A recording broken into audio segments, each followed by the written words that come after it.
Aunt, you don't have to push yourself to come to the wedding next week. It's okay. That's what Emily said to me while she was taking care of me at my house after I got discharged from the hospital. I'm planning to have a caregiver come to assist me in the future, but the application at the office hasn't been approved yet, so for a few days, people like Emily and Susan's husband will be coming over to my house in turns. I was unsure of what to answer Emily. I wondered if me attending the wedding would be a nuisance, and I was reluctant to make people feel awkward out of concern for me. It's a shame that she lost her sight, but there are convenient tools nowadays that allow her to live quite normally. She just lost her vision and, about the wedding. It's okay, you weren't seriously injured in the traffic accident, and you can move around now. You want to see my daughter's big day, right? Oh, right, you can't see. I couldn't see what kind of expression Susan had on her face, but I felt she was desperately trying to suppress her laughter, and anger welled up inside me. I stood up and said to Susan, "Take me to the bathroom," and she grabbed my arm and pulled me toward the bathroom. I was angry at Susan. But I felt that if I showed it, it wouldn't be right, so I let her lead me by the arm. On the way, I accidentally kicked something soft. I heard Emily's small scream of Bella from behind me, and she was doing something at my feet. Oh dear, what are you doing? You kicked Bella because she was at your feet. You have to be careful how you walk since you can't see. I had felt like I kicked something soft, but Bella wasn't the kind of dog to bark or run away when people approached. Oh, and look at what you're wearing, sis. You've got a lot of wrinkles in your clothes. It's hard to manage your appearance when you can't see, right? In a world where I couldn't tell light from dark, I had a feeling Susan was smiling. I tried not to show my frustration and, trembling with anger deep inside, I choked out, "I'll go to the wedding. My name is Jennifer, 56 years old. Living the single life by choice, embracing my freedom. After work, I cook for myself, hit the gym, or dive into a good book. On days off, you'll find me at the movies. I reckon I'm leading a pretty fulfilling life." But, my sister Susan, who lives nearby, doesn't quite see it that way. She sometimes says things that seem to belittle my lifestyle, which bothers me a bit, but I think we have a good sisterly bond overall. Susan occasionally drops by my apartment unannounced, rummaging through my fridge and taking whatever she likes. Being 6 years younger, I've always doted on her, but as we've gotten older, she's become increasingly presumptuous. Still, Susan has her own family and financial struggles, so I've decided not to make a fuss about a little extra food from my fridge. Then one day, Susan showed up at my place with a white dog, without any prior notice. "This little one's name is Bella, isn't she cute?" Susan said, showing me the small white chihuahua in a little cage. The chihuahua flicked its large ears and glanced at me with its big eyes before quickly looking away and curling up. I vaguely responded, "Sure." To be honest, I'm not much of a dog person. Maybe it's because I was chased by a big dog in my neighborhood when I was young, but even small dogs make me nervous. Sitting behind Susan was her daughter Emily, looking sad as she gazed at the dog. I've known Emily since she was a child. She's beautiful, just like Susan, but their personalities are quite different. If I had to describe Susan in one word, it would be arrogant, whereas Emily is humble. I've always found Emily to be a sweet and kind niece, always treating me with gentleness. Emily, nudged by Susan, seemed to have something to ask me and awkwardly began to speak. "Aunt Jennifer, I have a favor to ask. I came here today hoping you would take care of Bella." I was momentarily confused, tilting my head in puzzlement, when Susan took Bella out of the cage, lifted her, and forcibly pressed her against my chest. "Look how cute she is. Living alone, you must feel lonely, right? She'll be good company for you." I wasn't feeling lonely, though. The story goes like this.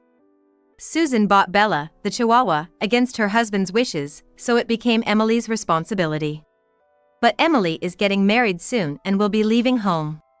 She wants to take Bella to her new home, but her fiancé is allergic to dogs and can't keep her. Susan's husband is a kind man, but he's often away on business and can't take care of the dog. "Why don't you take care of her, Susan? Just for a week, please, just for 1 week." I sighed softly.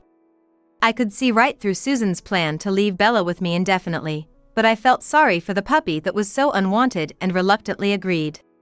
Emily repeatedly said, "Thank you, Aunt Jennifer," while she looked at Bella with a reluctant gaze and stroked her head. "Keep next Sunday free, okay? I have a bunch of dog stuff at my place like a dog crate and other supplies that we'll need to bring over.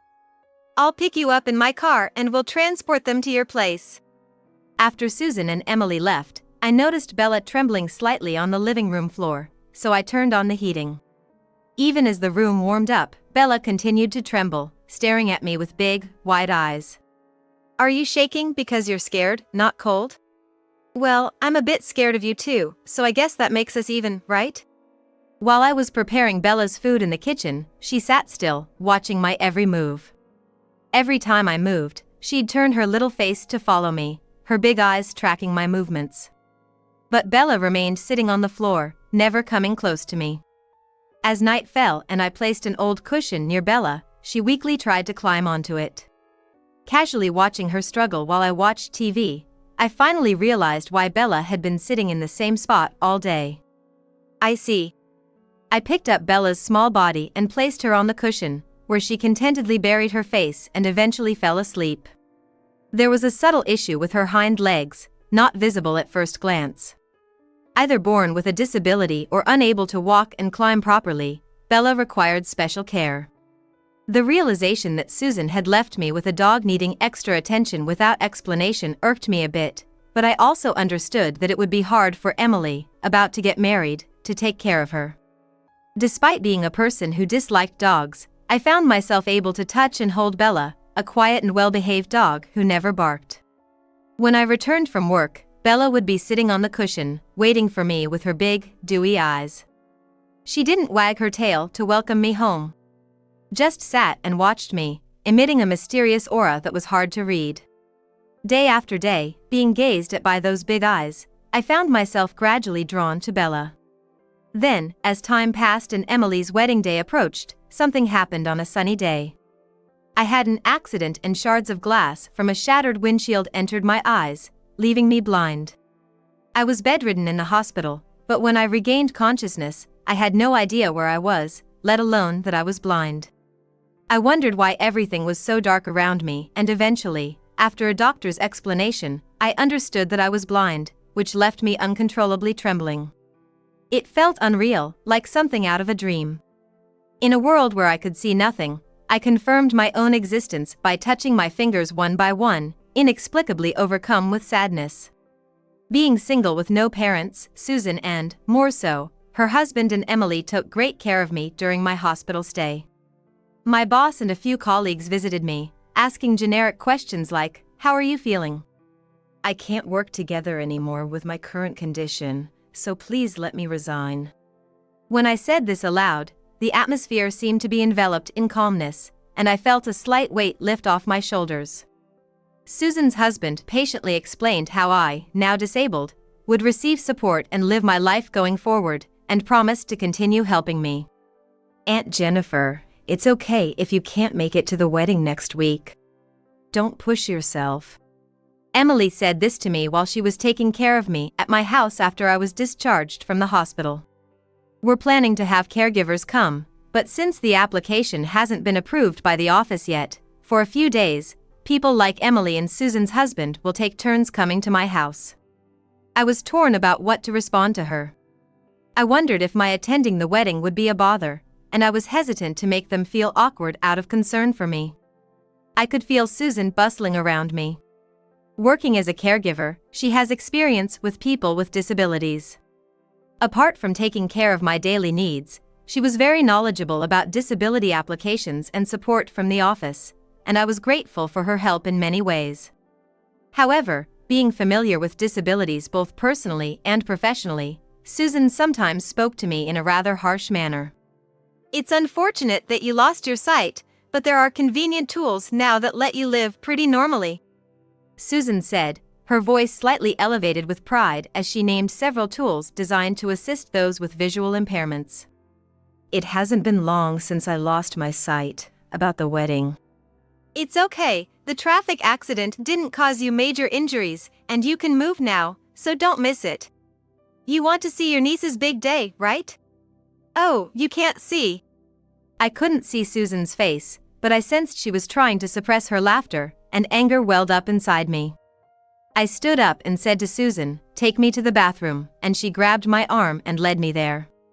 Having lived in my house for many years, it's frustrating that I can't even navigate it now without sight, unable to figure out where I am without help.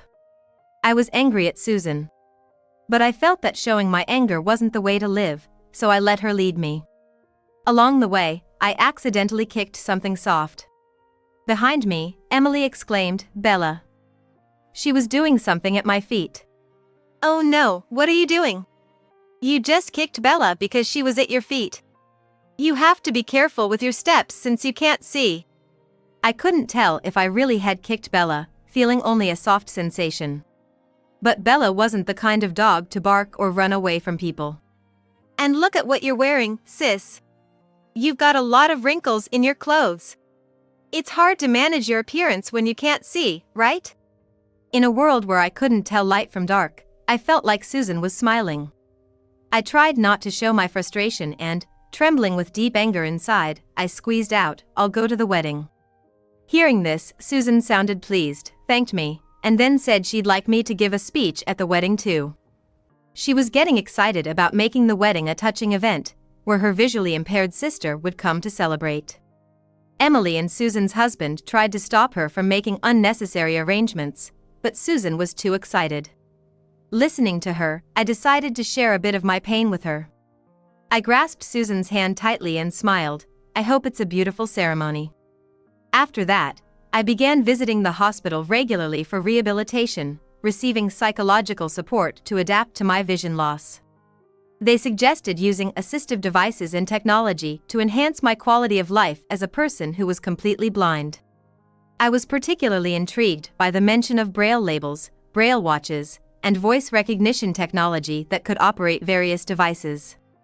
I also started desperately practicing to get a feel for things around me, aiming to learn non-visual methods and techniques for daily activities like housework, shopping, and cooking. I was training hard to navigate freely around my room, but sometimes I still accidentally kicked Bella. When I lost my sight, Emily had said she would find a new home for Bella, but now Bella's presence had become a source of emotional support for me. "No, please, Emily, let me take care of her." "But you're going through a tough time yourself, and this dog has her legs." "I know. But I really want to be with her." On lonely nights, I fumble to find Bella and hold her close, then we both crawl under the covers together. I've started to fall asleep gently stroking Bella's quiet, non-barking, and non-aggressive back legs. Both Bella and I have our disabilities, mine in vision, and hers in her legs. I can't prepare her food anymore, or take her for walks in my arms. On the other hand, the chances of Bella becoming a guide dog are slim. She can barely walk properly and hasn't barked even once. Feeling as if neither of us is needed by the world, I hug Bella's body tightly, overwhelmed with loneliness. One night, when rain started pouring, the sound of it pattering in my ears kept me awake. I buried my face in Bella's body, focusing on her heartbeat through her warm fur, and finally found peace to fall asleep. On the day of Emily's wedding, I decided to head to the venue with a guide called an escort assistant, whom I usually rely on. "All right. I'll see you later then," I said, leaving the escort assistants behind and using my white cane to make my way to the entrance of the venue alone. Once a staff member at the venue guided me to the waiting room. Susan tapped my shoulder and said, "Wow, you made it here without falling over." "Today, I want everyone to be moved by your appearance, sis. Can you talk about how you've been adapting to your new situation with the support of many people?" "Adapting to a new situation?" "Yes, just like Emily and her husband are starting a new life. Say something like you've been inspired by their new chapter, and I'll wrap it up." As I remained silent, Susan moved away and then returned, placing a small glass in my hand. "It's alcohol," she said, to which I immediately pushed the glass back, saying, "No, thanks." I hadn't had a drink since losing my sight. Not that I dislike it, but I just never felt the urge to drink. Susan forcefully pushed the glass back towards my chest, saying, "It's rude not to drink at a celebration," then leaned in close and whispered in my ear, "You know, sis, don't you think disabled people are like caterpillars?" "What?" "They look unpleasant, and if you touch them carelessly, you get hurt. You have to prove that you're a harmless caterpillar to live from now on." Chills ran down my spine. Susan quickly said, "Maybe that was too much," and laughed, tapping my shoulder, almost making me drop the glass. Eventually, Susan led me to the bride's room where Emily, dressed in a beautiful white gown, was sitting, as Susan described. "Look, isn't she gorgeous?" As Susan walked away toward Emily, I leaned against the wall, feeling a bit anxious. Soon, someone touched my shoulder. It was the guide assistant, a man who had brought me here. "What? Boss, why are you here?" This guide assistant was actually Susan's boss at her workplace, not usually working in the field, but he had come especially because I had asked him. "I've heard about the situation from Susan. It seems she's been quite rude to you, Jennifer," he started. "That's not true. We're sisters, so we're just straightforward with each other." Her boss immediately cut me off. "Don't lie." I had reported to Susan's boss how she had repeatedly belittled me since I became blind. Moreover, the recent car accident, caused by Susan's driving mistake, had been blamed on me. "I heard from Mom that the accident was your fault. She said you forced her to overtake the car ahead because she was driving too slowly." "Wait, that's, In the darkness, I sensed Susan's agitation. I remembered encouraging her after the accident that blinded me, telling her, "Don't worry about it. It's nobody's fault." I had been told by Emily that Susan was blaming the accident on me and telling our relatives about it, so I no longer felt the need to be considerate towards Susan. I reported all of Susan's actions to her boss, who became furious and showed up at the event like this. Susan's boss said, "This behavior is unacceptable for someone involved in caregiving. I will consider severe disciplinary action." To this, Susan suddenly shouted back, "Don't be ridiculous." That shout seemed to be a signal, and Susan's husband and Emily's fiancé entered the room. In fact, this timing was planned in consultation with Susan's boss, aiming to have a confrontation at this moment. The bride's room filled up as relatives invited to the wedding gathered, following my thorough approach. My relatives harshly scolded Susan, saying, "You caused Jennifer to lose her sight with your driving, and yet you behave like this. Shame on you, shame."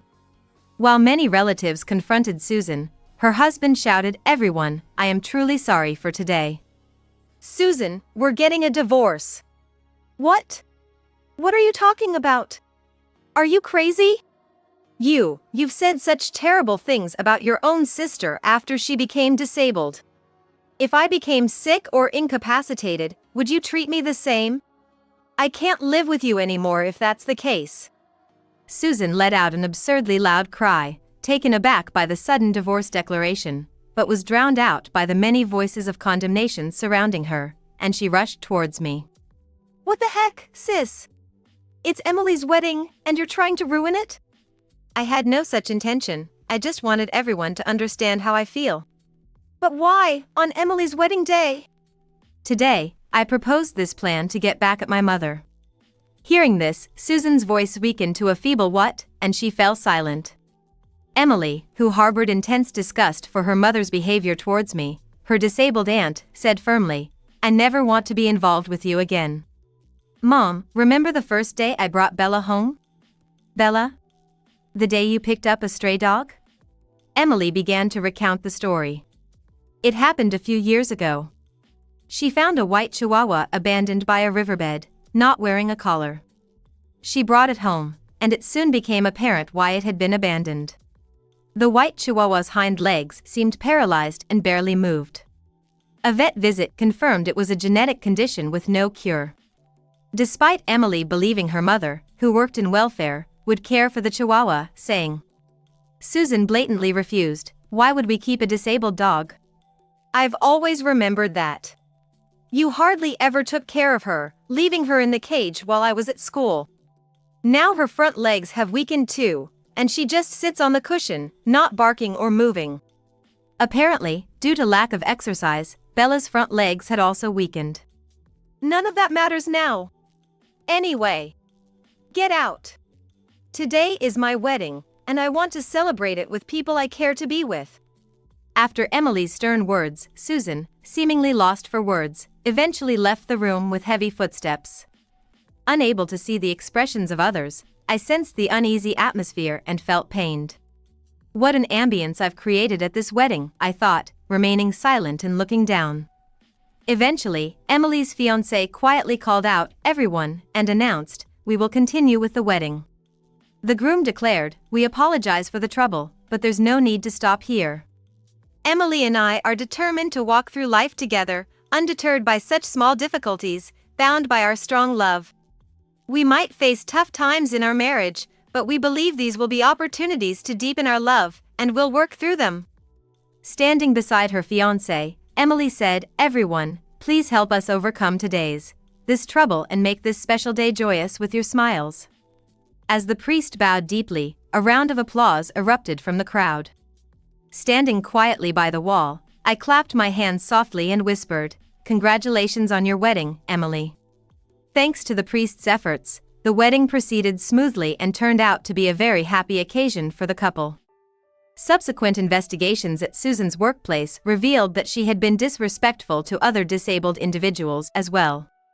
This led to her dismissal and, compounded by the divorce imposed on her, forced her to move far away. Abandoned by her husband and Emily, Susan is now looking for work in the welfare sector again, but it seems she's facing difficulties as her prejudice against disabled people has become known to others in the field. Once, after the wedding, Susan called me. "How's your life now? Are they doing well?" she asked in a trivial conversation, followed by a long silence, then admitted, "I regret blaming the car accident on you and telling everyone about it. I thought I had a perfect life, everything going smoothly, even my daughter getting married, but that accident was a stain on my life. So." I hung up the phone in the middle of her speaking. I didn't want to talk anymore. As for me, I'm gradually adapting to my situation. There are support services in the neighborhood that I never knew existed when I was able-bodied, and I'm starting to train for daily life with kind help from various support staff. In my room, I started with basic training to prevent stumbling, and then moved on to grooming tasks like brushing teeth and trimming nails. Furthermore, I learned to keep things in specific places to reduce search time, along with various other skills like cooking and laundry. This training encompassed most of my daily life. In this era, even smartphones and tablets have reliable voice recognition features, so I can enjoy music and other features without complex operations. Sitting in a chair, I slowly close my eyes, letting the soothing music permeate my heart. Something fluffy crosses my bare feet. Reaching down, I feel a lick on my fingers. I reach out, trying to find the dog I expect to be there, but Bella isn't there. Reluctantly, I lean back in the chair, and then Bella lets out a soft whimper, a sound I had never heard from her before. It takes me a few seconds to realize it's Bella's bark, and as I stand up, she whimpers softly again. I follow the sound of Bella's whimpers to the window. After feeling around and picking her up, I touch the curtain and feel the warmth of the sun on my cheek. "It's a nice day, isn't it?" "Yes, let's go for a walk together." Holding Bella, I open the front door. And the warm sunlight pours down on us.